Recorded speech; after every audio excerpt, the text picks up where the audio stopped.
believe.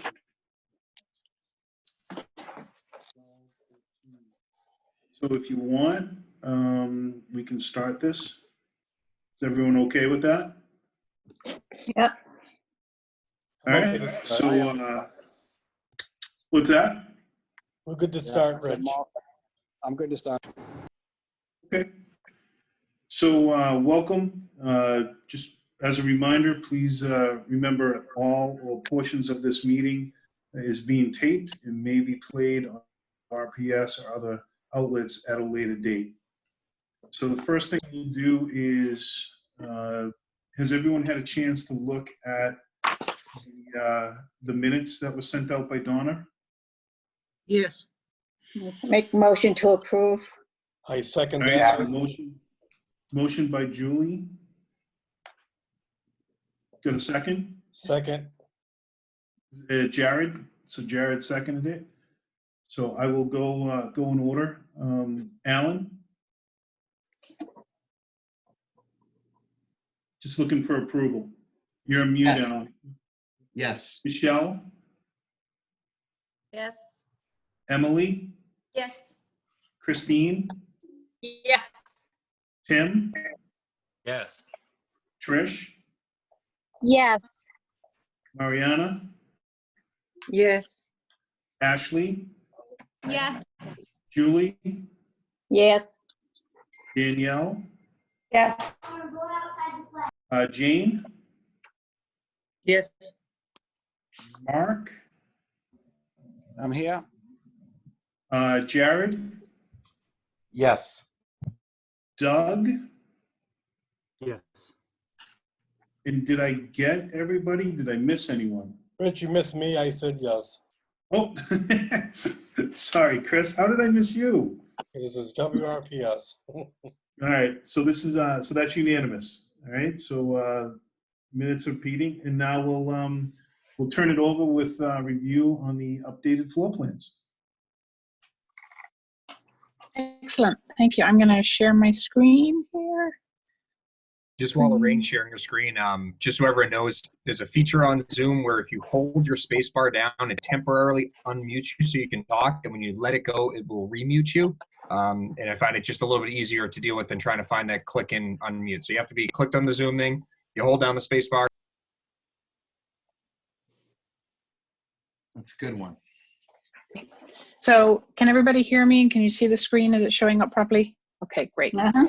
All right. The only downside of Zoom is I can't see my own screen. So let's see here. Where's my mouse gone? There we go. Okay. So today we're going to review some updated floor plans. Marianne is going to walk us through some of the changes and the evolution of those.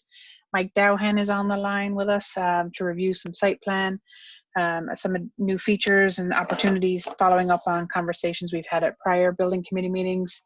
Mariana would like to share with you some updated renderings we have of the building. We had a safety and security meeting with fire, police, first responders, Alan, Michelle, Mark Shaw, PMA, and ourselves on the 28th. And I'll just go over a little bit of what came out of that and some decisions we need to move forward with.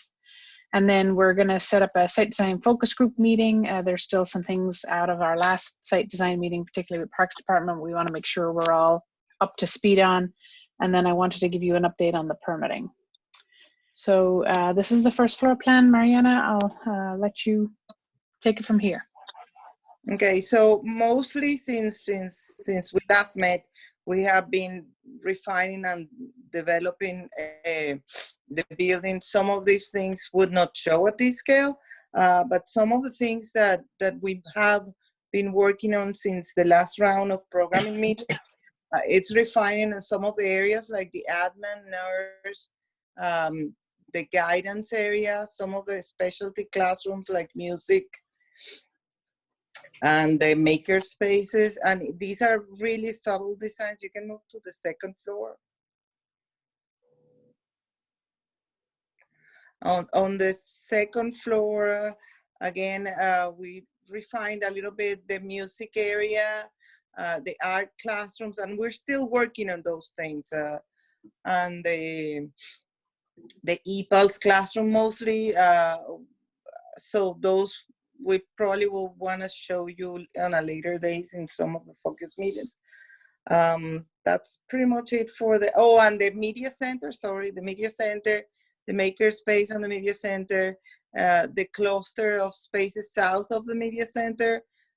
We move them and adjustment a little bit. We're working now on developing the capacity and laying out the storage, the bookshelves in the media center. That's it for the floor plans, Lorraine. Am I jumping to the rendering now? Nope, I pushed the space bar and instead of unmuting myself, it pushed me forward. So just one comment for that. So Michelle, I don't know if you've seen any of the email messages on the volume for the library, the volume capacity, but we do need to determine what the appropriate volume of books that the library wants to store. Yeah, I'm gonna talk to Janice Kemp tomorrow. Okay. And see if we can agree on a number. Okay, the volume that they provided is way too high for what we see Right. moving forward. Right. And So I'm just gonna talk to her and see where she got that number, so. okay. And a lot of these refinements are coming out of the educational program meetings that happened, and we'll blow those up in our next building committee meeting. But the point is the overall plan has not changed. It's continued to refine as we go through and just add more detail into the contract documents. So Mike, this is our site plan. Great. Lorraine, do you want to point around or do you want me to request control at point at things? I can point for you if you want. Great. Yep. All right. So I'll start with an overview. So as most of you are aware, we've been sort of treating and considering the site design sort of in layers. You know, we're really, as you can see now in this latest rendering, we're really focused on developing sort of a landscape infrastructure that complements the building and also starts to frame all the other separate outdoor spaces. The pedestrian circulation system is really developed. We've sort of found a way to connect all the program environments to one another. As you start from any point in the space, you can get by foot into any other space. And all of it's accessible. So I think that's a really important part to understand, that the walkway network connects the entire campus. It's all accessible. Up at the northeast corner, Lorraine, if you could zoom in at the where the boardwalk is, one of the new features that we've added in here since you've last seen this is a boardwalk element. And this is in response to the fact that when students are walking into the campus, they're walking, they're walking from the street coming towards the building.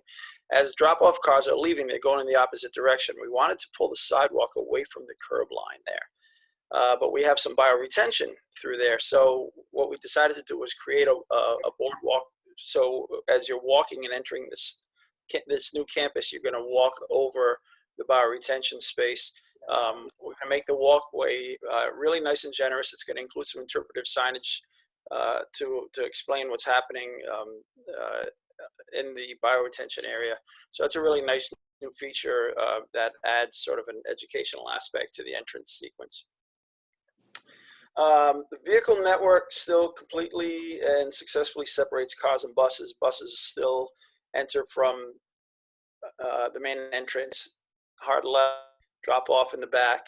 Cars enter either from the main entrance or off of Lower Reed Road, drop off at either of the two areas at the front of the building, the north side of the building. We've revised the circulation a little bit to accommodate delivery trucks not needing to come around the back of the school where the bus drop-off is. So that back road is now strictly just bus drop-off. And Lorraine's drawing the movement for delivery now, right, as you can see. And then they exit the site either through Lower Reed or they can exit out through the main entrance.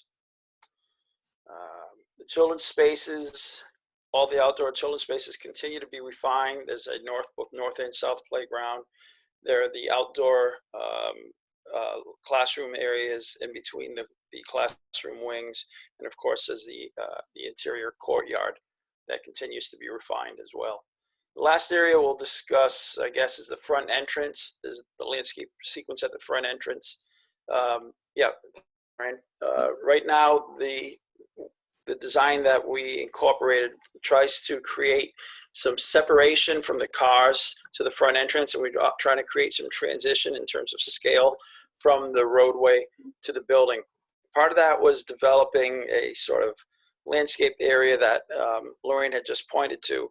It's important for a couple reasons. It's important from a safety perspective because we don't want cars parked directly in front of and facing into the main entrance. It's also important from an aesthetic perspective when you're in the building or when you're in the courtyard. That's all glass through there. And the view out, we wanted the view out not to look out just at cars as you look through. And the idea of having the trees there frames that space, and it creates sort of a terminus to that really important access from the courtyard out through the main entrance. There was some conversation about the ground plane treatment through there. Mark and I think a few other people had some comments about how we treated that. We were showing it as just strictly ornamental grasses along the bottom, along the ground plane of that.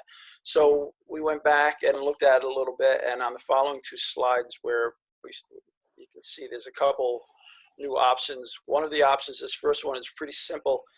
The main entrance plaza right now consists of stamped concrete. You can see a sample of what it might look like on the lower left there. One of our options is to just extend that stamped concrete all the way out to the curb line to the north and incorporate the trees into tree grates like you can see in the image on the upper left.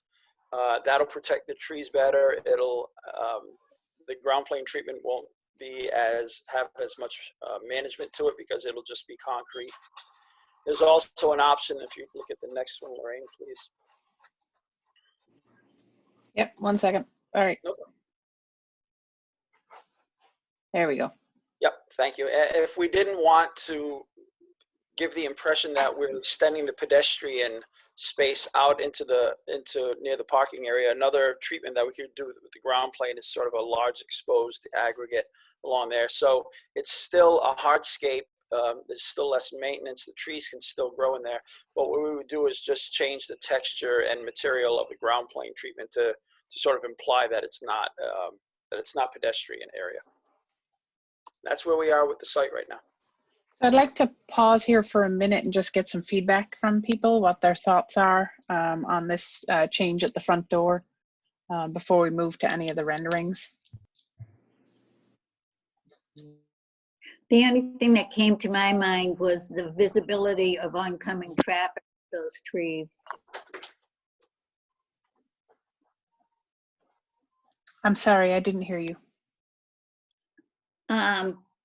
With the trees along there, would they block the visibility of oncoming traffic?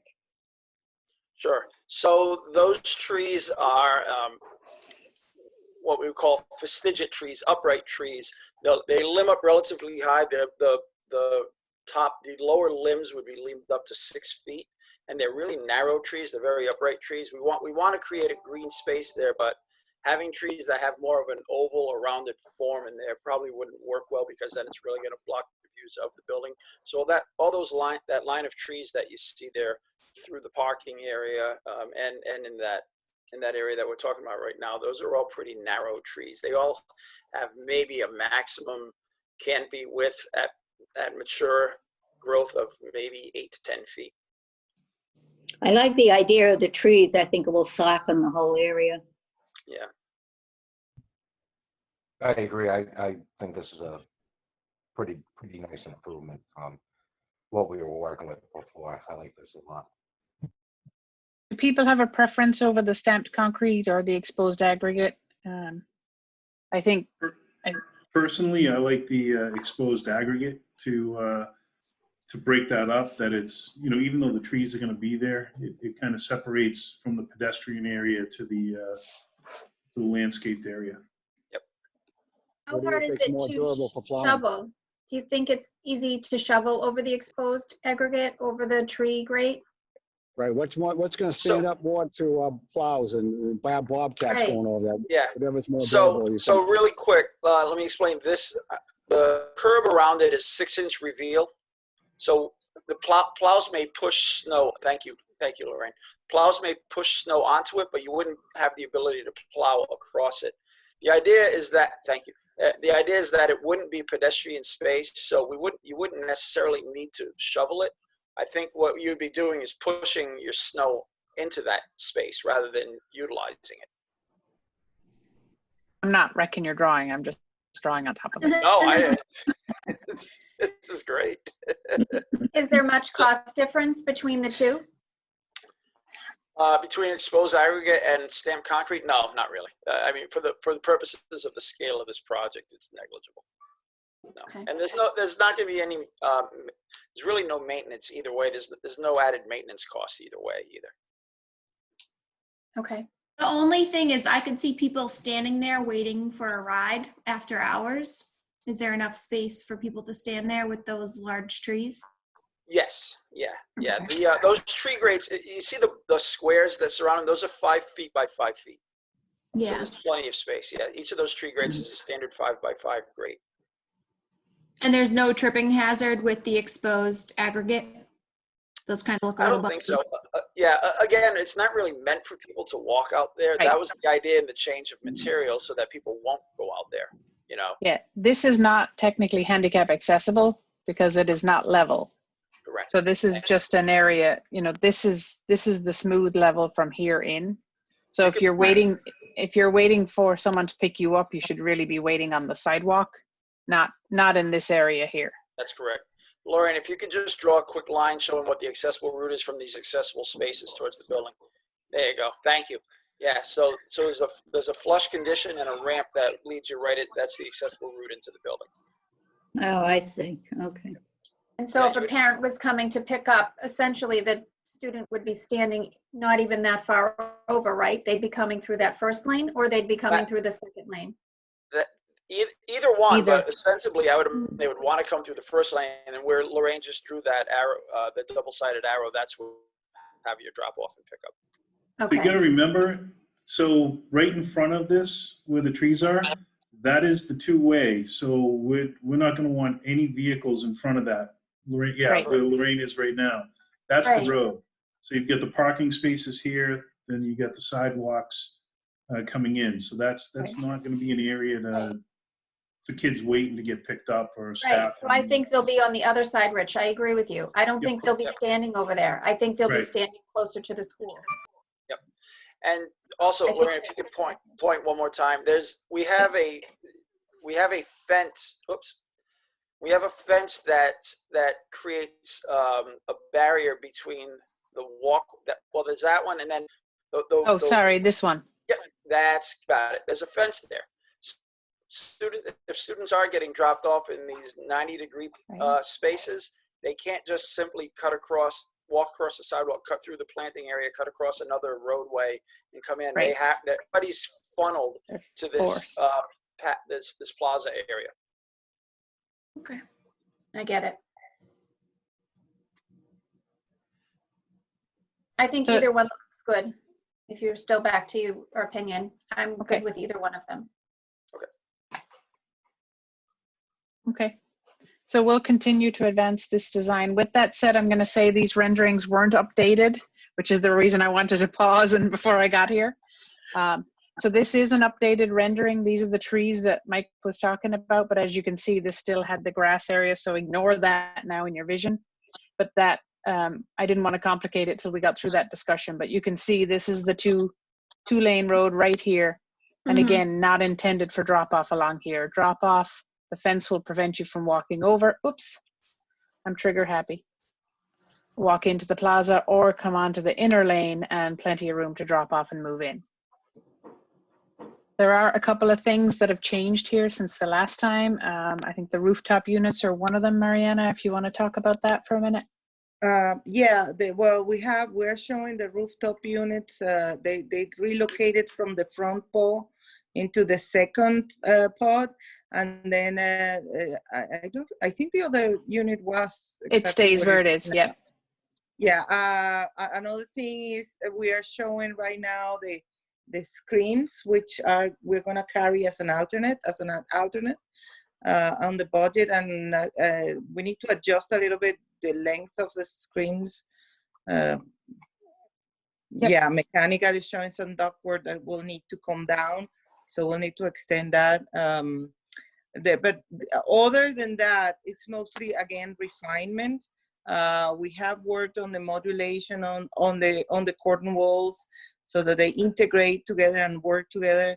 We varied a little bit the way the curtain wall works on the gym volume, spice it out a little, and we carried. Oh, sorry, Mariana. Trigger happy. That's okay. That's okay. You can stay there on the second one. So just one thing I wanted to comment on with the rooftop. So just simply moving it from this first pod to the second pod is already going to provide you some additional screening, because as you come down Colonel Duffy Way, it's actually pushed even further back into the site now, which will help that line of view. And it doesn't change any impact on the mechanical distribution to the project. Go ahead, Mariana. Okay, so on this image, you can see we brought back this a small overhang above the maker space as it was requested on the last meeting. And well, basically that's it. We just we're showing you the way it would look right now with the trees and the curtain wall. So a couple of things, obviously, you know, this is coming directly out of Revit, so please ignore the orange. It is not going to be orange. This is color variation. And right now we haven't shown the fence that Michael was talking about, which would be right behind these bushes to prevent that crossing of the roads. But it gives you a nice... What kind of a fence is that going to be? So we're thinking about, the majority of it is going to be ornamental fence. If we can, like something in the first few feet or the last few feet of on your perspective as you get to the plaza area, we'd like to try. We're looking at a slightly different treatment with maybe some perforated panels that can have some nice graphic design into them that sort of ties into either Rockland or the building itself or something like that. So that, again, it's sort of focusing everybody to that center area, and it creates a really nice sense of place because it'll be something unique to this building that you wouldn't see anywhere else. Seems like there's a lot of green around the building. Are we adding any color to these around the school? Adding any color to what, Chris? I'm sorry? Around the school, we adding any color? Like I see all green trees. Seems like it's all green to me. You mean from the landscaping point of view, or flowering plants and, okay. Chris, are you looking for like a purple tree or something? No, so Lorraine mentioned earlier, we're sort of, these graphics materials sort of have that's pretty limited. So, you know, when we ask for a shrub or something like that, it gives us a green shrub. Reality is that a lot of the ground treatment is going to be strictly ornamental grasses and perennials, because that's the easiest thing to maintain. You don't have irrigation out here. You don't have a big maintenance budget. So we plant stuff that we know is going to come back every year with a minimum of maintenance, and we plant grasses, ornamental grasses that you come out and you lop it off once a year, late winter, and then you don't have to touch them again for another 364 days. Those all have different kind of color, texture. There's some purples, there's some, you know, tans, there's the stuff that gets really neat fall color that we like to use. The stuff that comes out really early in the spring that we like to use, because those are the times when students are there. We try to stay away from stuff that really blooms great in the middle of the summer, because no one's here in the summer. So we try to hold on to the stuff that blooms in the fall and the spring, and still has some winter interest too. So yeah, the graphics really green, but the fact of the matter is that there'll be a lot of color variation out there. So what we'll do for a future presentation is sort of give you a better palette of different types of species of plants that we're going to recommend. And maybe that starts at the site focus group and then comes here. Mariana, at the courtyard?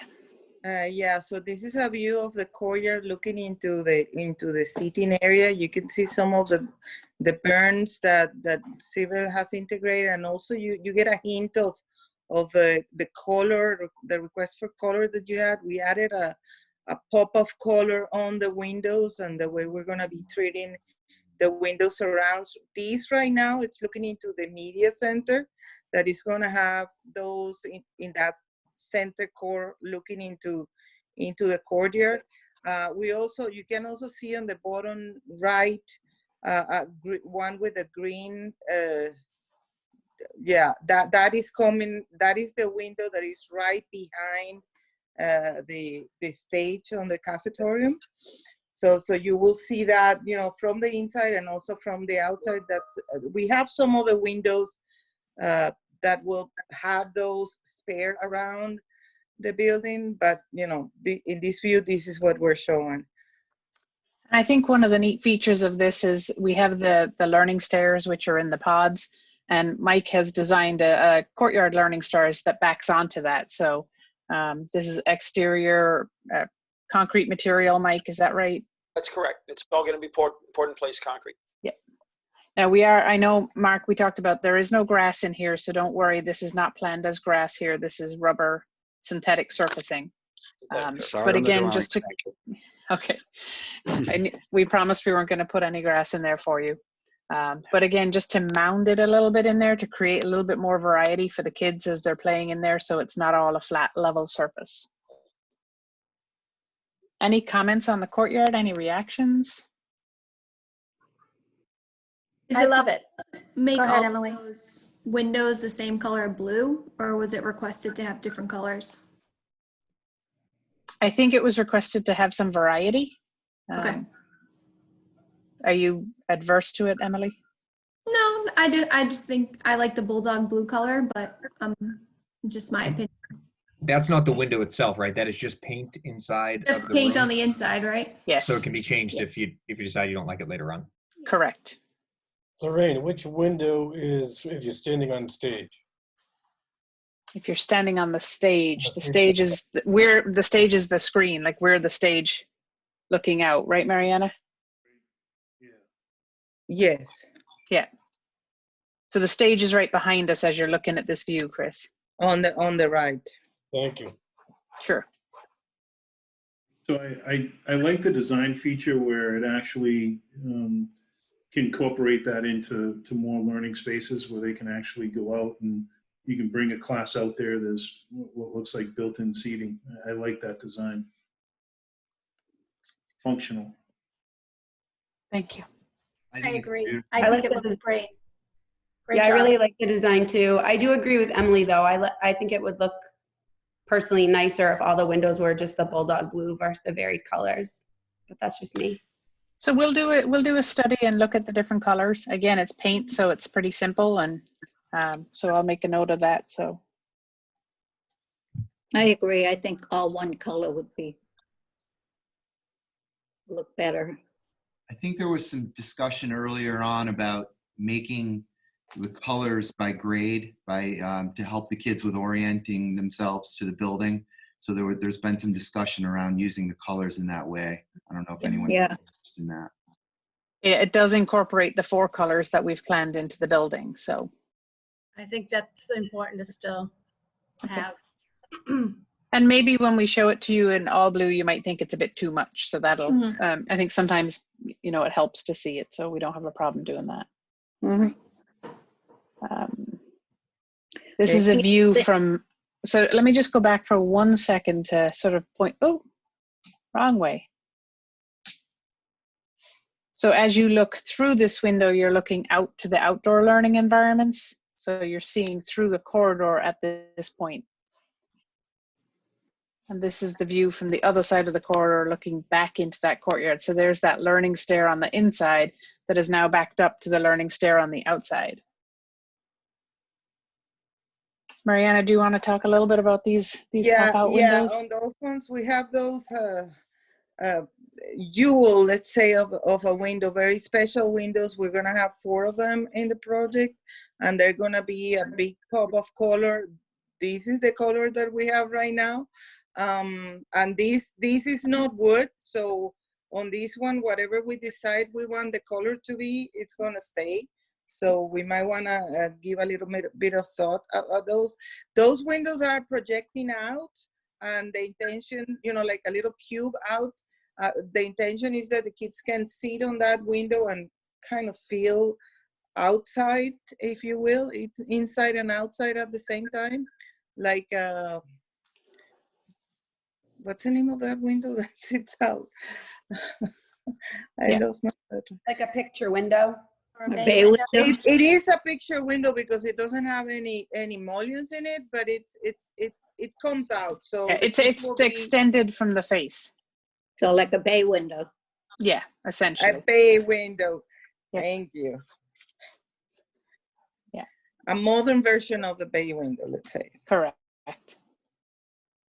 And especially the one on the first floor, it wants to be, the kid will feel integrated into the landscape that Mike is going to be designing around there. These renderings are pretty much straight out of our modeling tool. So the graphics for the bushes, they are a stock graphic. Correct. Just moving to the inside, they've continued to advance the design. This is the Learning Commons. We've been incorporating some screening on the folding glass doors, which was requested through the programming meetings. Again, it's not going the full height, so you still have, the teacher still has a visual out, but it's to create some privacy. And you can see the natural light coming down from the skylight. This is a second floor Learning Commons. But again, just flexible furniture, movable furniture, everything on casters here, so it can be adjusted and adapted based on the project-based learning and the activities for that grade.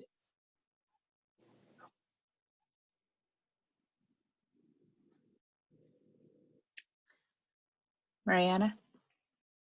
Yeah, this is an image on the classroom, and it's showing looking outward towards that Learning Commons, and you can see how what Lorraine is pointing right now, and I'm moving my mouse pretending that I am moving it.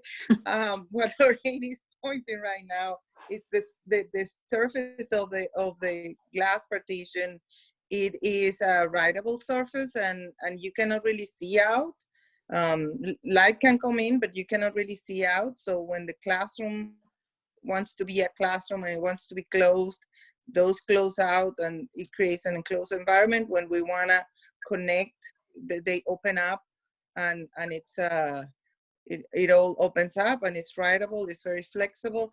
Another thing I want to point out, even though it doesn't show here, is because we're still working really hard on it, is we're trying to, we're working on how to incorporate and manage the drapery that will close out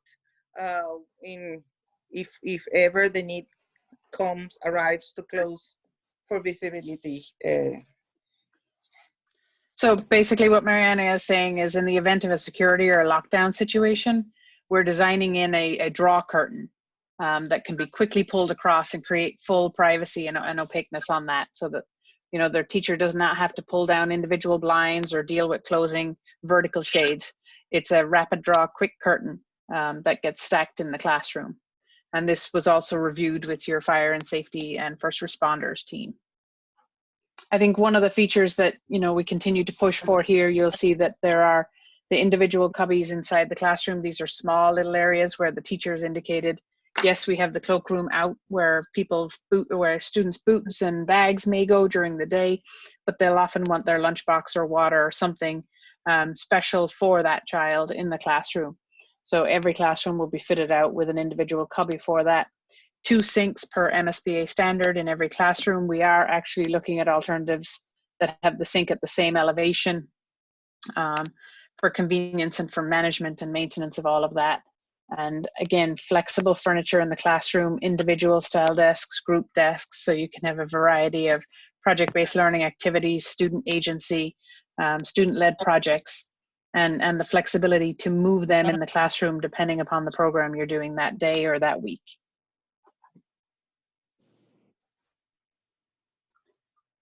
Should any of the sinks in the classroom be ADA certified?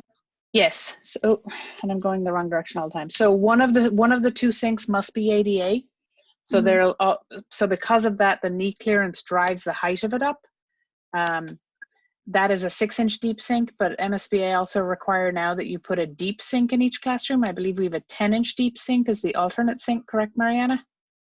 I believe so. Okay. So originally we had that at a lower elevation, but the more we've thought about this and just understanding it, that's very low when the teacher's doing something and they'll be leaning over quite a lot.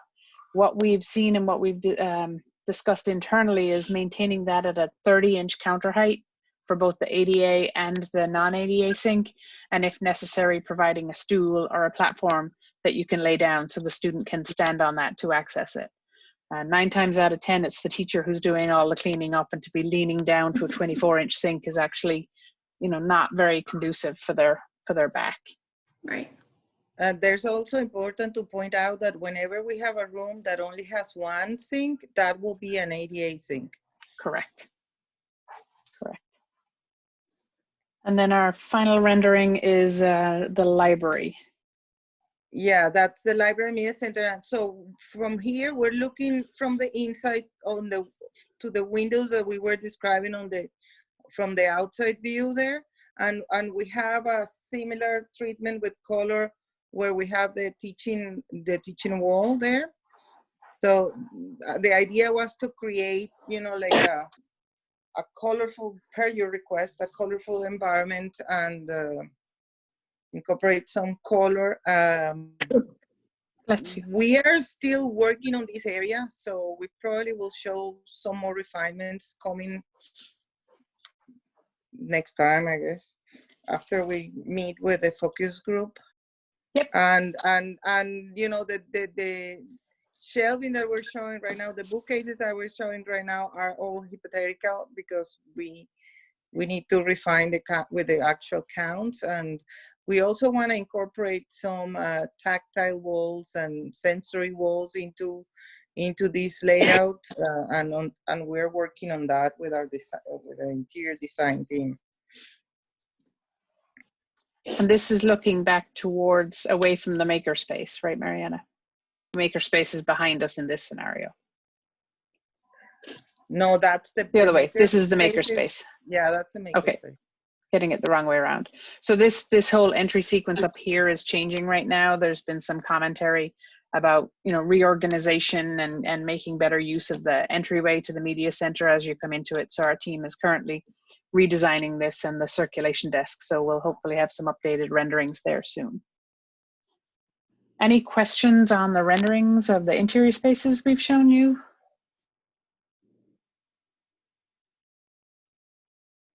That's all going to be carpeting.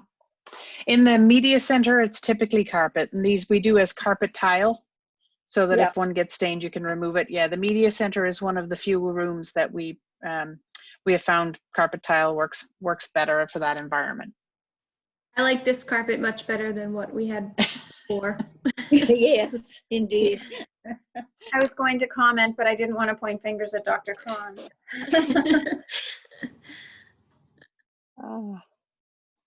All right, so I just want to give you an update. We did have that safety and security meeting on the 28th of April now.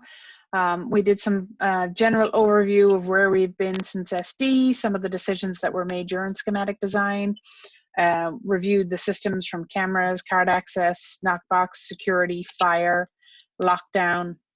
I won't go into a lot of detail. This is being recorded, and a lot of that needs to stay with fire and prevention and administration for safety purposes. But just to give a general sense of the flow, and that was all worked through.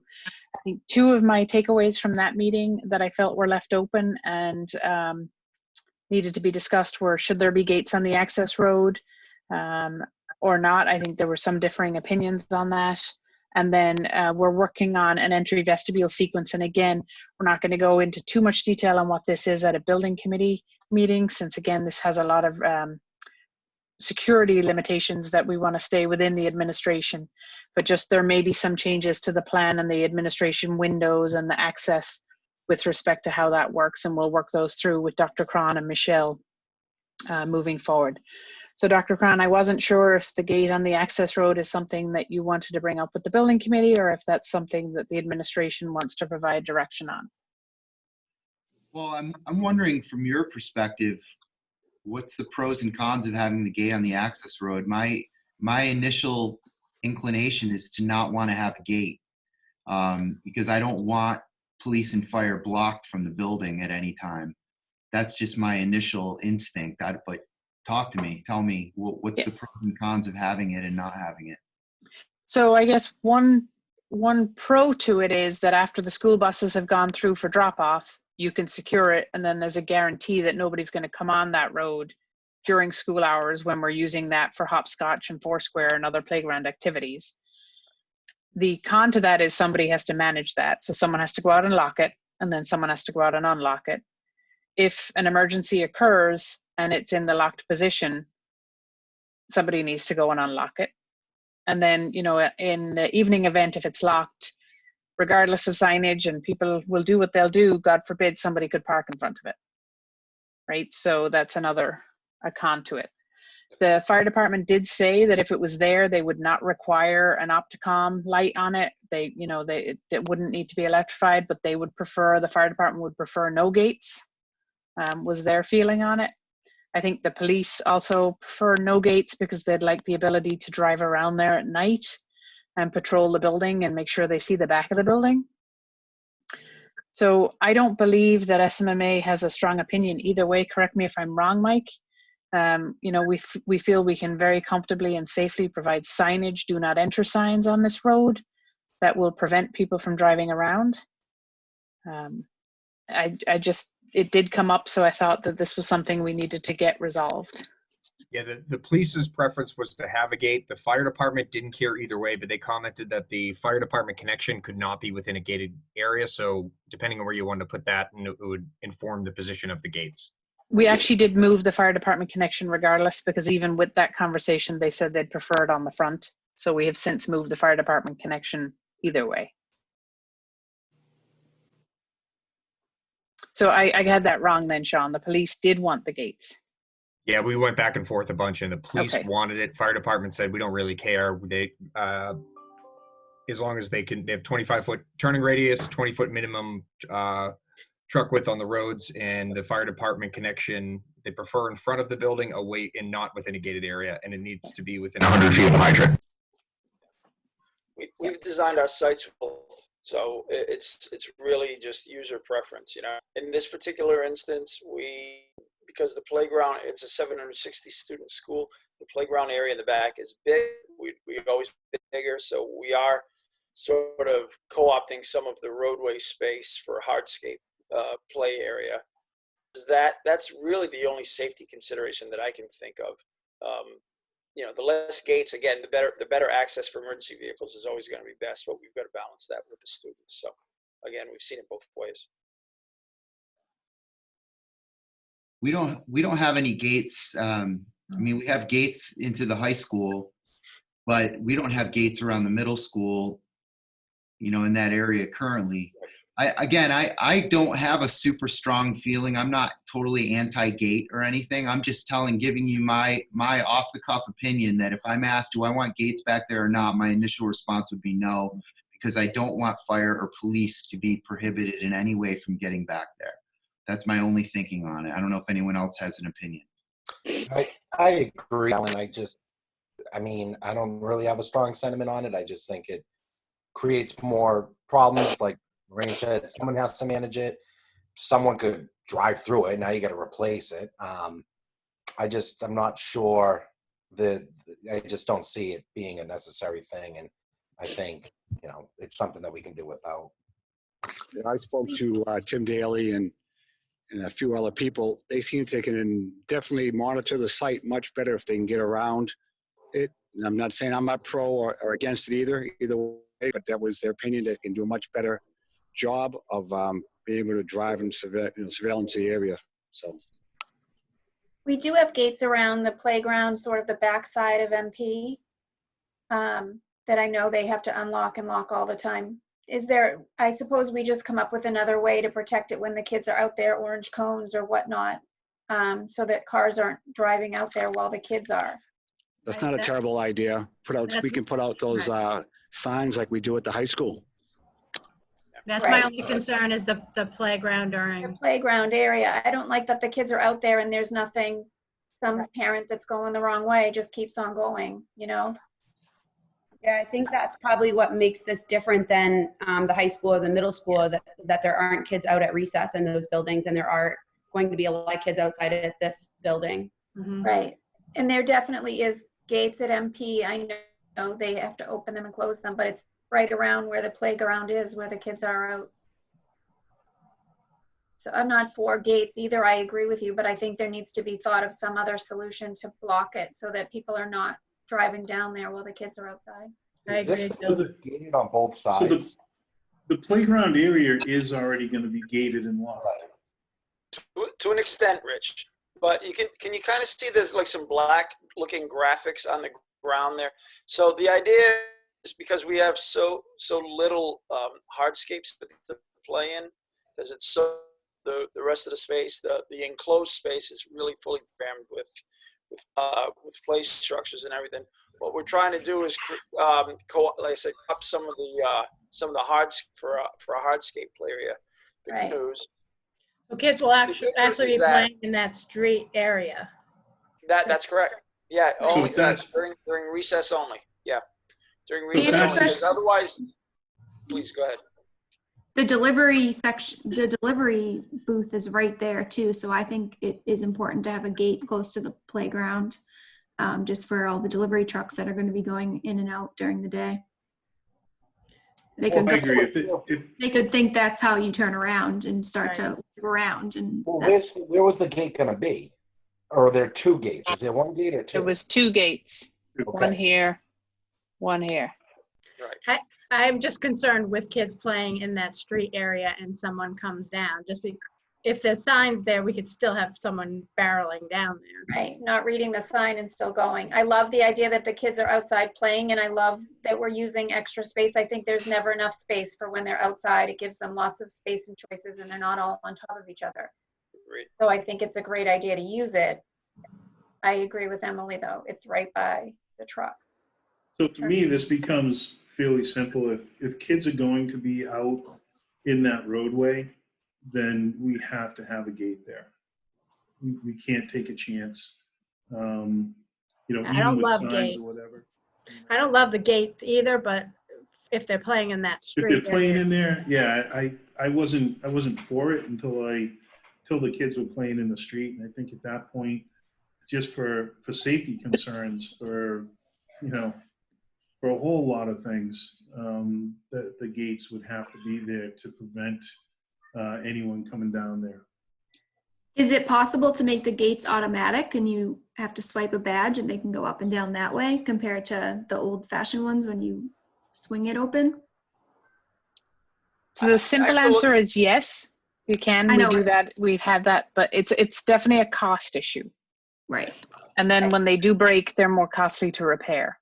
Then it's also a Did it management cost- issue between the buses, the fire, the police. Everyone Right. would have to have access to that. we just need some solution to protect those kids there. If we put in, So do we go down the road of a gate that we can close off and not necessarily have to lock? Because the idea is to prevent vehicles from going down there. I mean, I can't imagine, a wayward parent in the middle of the day, there's a gate there, they're going to get out of their car to see if it's locked and then move the gate, open it, and then drive down there. If you have It's a an locking unlocked function. gate, you can Is close it it just off. is it typically just a padlock? Yes, it's Yeah. so it's a barricade gate, which is it's a bar. It's not don't think of gates there. It's not a chain link fence gate. It's just a single bar gate, or probably a double bar because of the length of the width of the road, right? And then it has a coupling in the middle, so that has a padlock if you need to. But it could simply just be 2 bars that get closed. Coupled together. Yep. Yeah. Yeah. So that way, Instead of a lock. emergency response would still have access. They don't have to worry about a key, but we can close that off. I think that might be a way to go. Yeah. And then if you double need a one that- lock, you can put one on. Yeah, the double one that Lorraine just drew, that would require a lock to keep it closed. If it was a long bar with a with another piece to sort of hold it in place, that'd be pretty big. We'd have to make sure we get that swing radius to fit in there, but that kind may or may not require But we can look at options, Mike. I've seen options that have a coupling that go over it to With sort of different hardware hold that them does- together. Yeah. Oh yeah, absolutely. But I mean, it needs Yeah, something to hold it together. Agreed.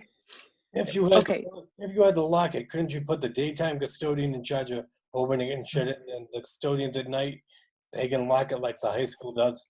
During the day guy opens it. At night, the night people close it and lock it. Yeah, again, just for first responders coming through and keeping it Yeah. as flexible as possible.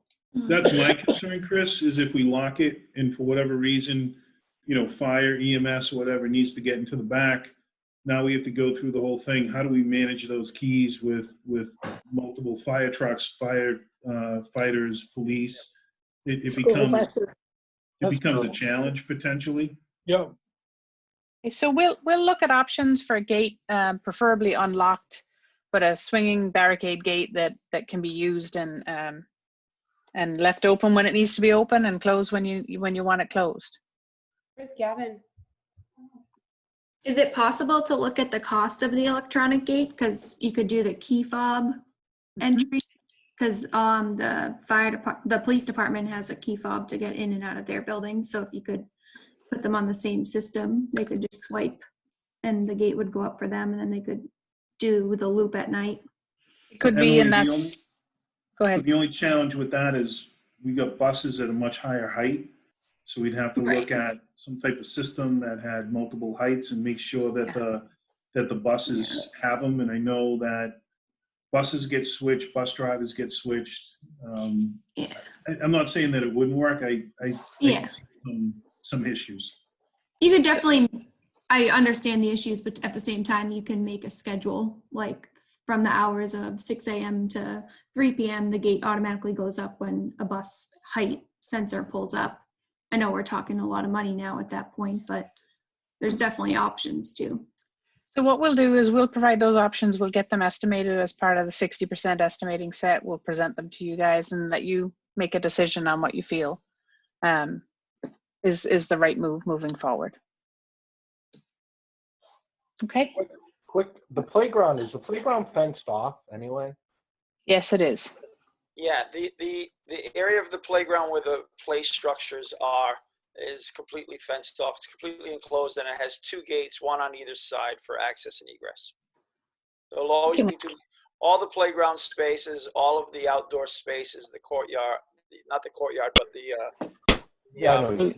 ed spaces. Yeah, they always will have two means of egress. So, I mean, and they're all enclosed. If the playground is fenced off? Well, because you're using the road for Foursquare and Hopscotch, we're literally going to have those permanent markings put on the road for you. Yep. Okay. Can we rethink putting that space somewhere else rather than the middle of the road?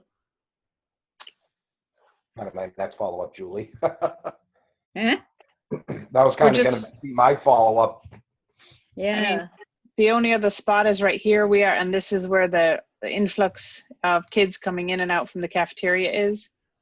Yeah. We really are trying to maximize the space, whether you could have a basketball hoop or anything along here, use it for other means. We're trying to make sure that we get as much flexibility and use out of your space, even the roadway, as possible. Right, and I've seen a lot of new schools using the roadway like that, but I forget what kind of system they had to block that. So I can tell you that at Carver Elementary School, it's almost the exact same system, and they do have gates there. However, the few times that I've been there to look at it, the gates have always been open, even on like weekends and stuff. So I'm not sure how vigilant they're being with their gate system. But it's right. I mean, just based on the amount of space we have out back there, there's really nowhere else. We try to use a rough estimate of about 50 square feet per pupil for outdoor play space. So depending on how many kids are out there at the same time, we try to calculate a square footage of how much ideal space we need. So we were a little light here, and that's why was the impetus for trying to space out in the roads in a safe manner. Again, if you Google Carver Elementary School, you can see that they do the exact same thing in the back, and the space just sort of migrates out into the roadway. And actually, in their case, it migrates across the roadway. Which is the same here. I mean, I'm going to reach out to the Carver Elementary Facilities Director and just ask them what their thoughts post-construction on the gates are, and maybe that could just help Oh. inform Rockland. Great idea, Sean. Thank you, Sean. Great idea. Yeah, I'd appreciate that. I like that idea, Sean. Mark, Okay. do you want to get a vote from custodians, what they might think? I know at MP, like I said, they definitely have the gate and it's always locked. I would see a parent for sure pushing through the gate if it wasn't. I've seen them move cones. I've seen them try to move those white things that block the little road, trying to get through to go that way. I know that they have to keep them locked. I just wonder what the custodians feel might be a smarter way or another method, since they're the ones that'll probably be locking and unlocking.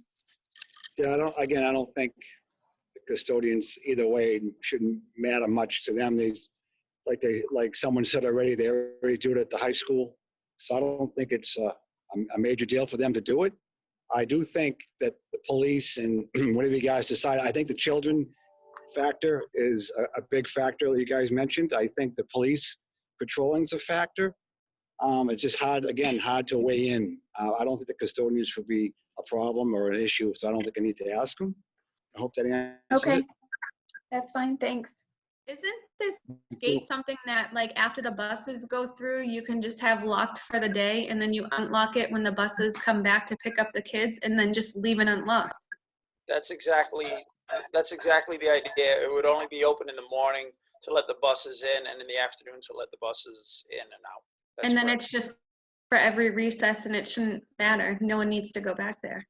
It's just for emergency vehicles when it would need to be opened. Right. That's correct. Can I just add one little tidbit is I think from my past years being here, I think the comments from like Tim Daly and some of the officers do find it, I believe, I'm not 100% sure, but I do like having it. And I know it's kind of maybe contradictory to what we just said, but in the back of the high school, I think I heard comments that it keeps some activity from people going behind there. But then on the flip side, if you get past the gate, then you can kind of do what you want, and they can run away. I don't know. It's definitely a tough one. We're talking about the gate solely being used to protect kids during recess. That's essentially why we want the gate. That's the only reason we want the gate, correct? Yes. That's correct, Alan. Yep. Is it possible to move the gate kind of behind the building more, so it's starting over by the vendor truck drop off and then going a little bit past the playground, and then post signage up at the top of the building that says do not enter, and if they do enter, the gate is closed in the back and emergency vehicles could still get halfway around the building? Yeah, I mean, I think you'd want to gate it here before we widen the area for the bus drop off. The only downside of that is if someone doesn't read the signage, they have to back the whole way out.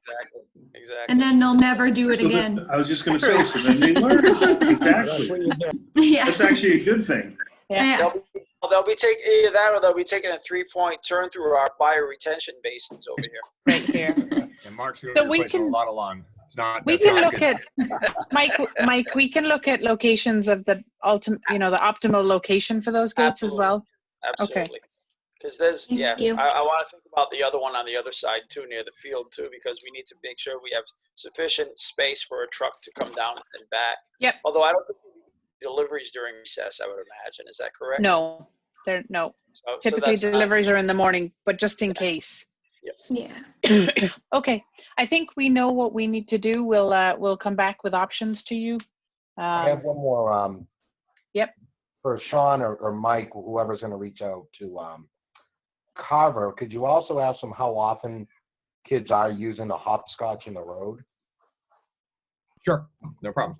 Just for curiosity to fully inform the. Yeah, I will tell you, just from our schools now, we use those things all the time. So if that's the only place that hopscotch and all that is, yeah, it will be used based on what I have now for kids. So. Okay. And Lorraine, my only concern is for if there's gates here in the afternoon, across from the playground, the softball field there, and the turf field for athletic drop-off. Athletic drop-off was never planned to go around that access road, Chris. So they would park in the front of the building and walk around. Okay, I just wanted to double check on that. Yep. Thank you. Okay, so we'll come back with options on the gates, both manual and electronic. We'll get you those prices as part of the 60% CDs. We'll follow up with Carver through Sean, find out their use, and also come up with some ideas of the preferred locations. And as I mentioned on the entry vestibule sequence, we will more than likely just deal directly with Alan and Michelle on this for obviously security reasons. And then whatever changes come out of that, we'll bring those forward at a future meeting. So I did just want to take a minute and give you an update on the permitting. Our team has been very active in the permitting, as well as your boards, all working from home. And Candy has been great. We've been sending packages to her, and she's been delivering it to the board members' houses for us. So we do appreciate this in this unusual times. So we have submitted our ZBA package. We actually submitted a supplemental to them today, but this is the variance for the parking size space. As you remember, to go with a 9x18 instead of the 10x20. This variance was approved for the middle school project, and this gives us more breathing room against the abutters and their yard setback. So we do have a hearing date of June 2nd. It is going to be virtual. So we'll be presenting to the ZBA and having conversation with them. It's often helpful to have members of the building committee at those meetings. So we will get, once we get those appointments, the formal Zoom links or however they're going to be scheduled sent out, we will forward it to the committee, and those who can participate, it's helpful.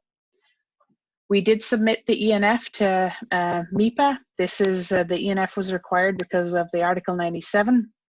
They did end up asking for quite a bit of information, including Eston, plans for the Eston, traffic information for the Eston school, which was all included.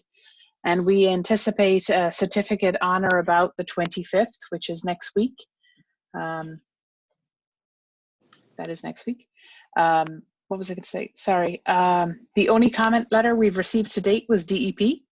And it was relative to, obviously there's the stream that's culverted below the site, and they had a few comments on that. So I'm hoping this will be pretty straightforward and our certificate will be issued with no further requirements. We are submitting our notice of intent. So that 25th is actually probably going to be the 26th. I just realized the date's bothering me because it's Memorial Day.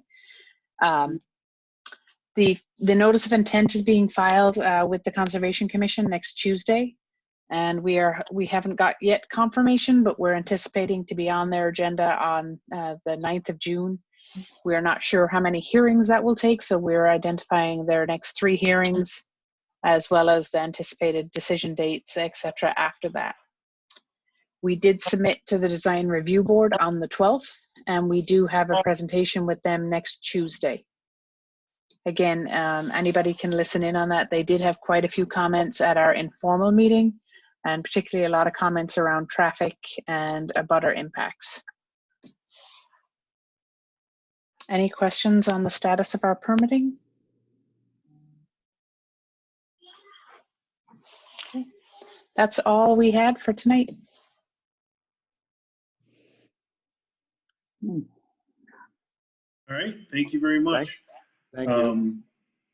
Great presentation. It looks really starting to come along, and the renderings really start to bring it to life. So it's exciting for sure. Anyone with any comments at this point? Or, Rich, on the PowerPoints, can we get a copy of them? Absolutely. Thank you, Lorraine. I'll send it out through Donna right after this meeting. anything else from anyone? So with that, I will take a motion to adjourn. Before you do that, you don't need a motion on it, but I did send out the invoice register, so it's just to be reviewed. The direction is to be reviewed. Did everyone get a chance to look at that? John, you're on mute. I can throw it on the screen right now if people want to see it. Could you? Because we don't need it. We don't need a vote for it. There is no vote required. It's just something that on a monthly basis that we present to the committee. And if anybody has any questions on billing, it's there. The bills are for PMAs.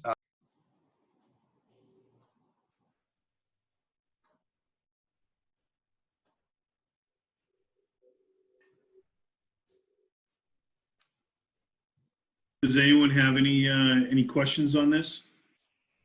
So this is all reviewed, vetted, and Alan actually signs off on it. He's the one who gives the signature, but after it's been vetted.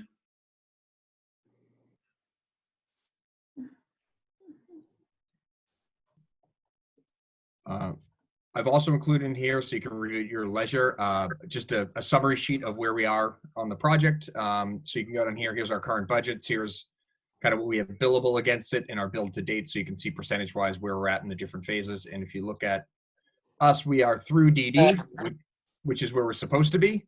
And we're on to 60%, which is construction documents phase.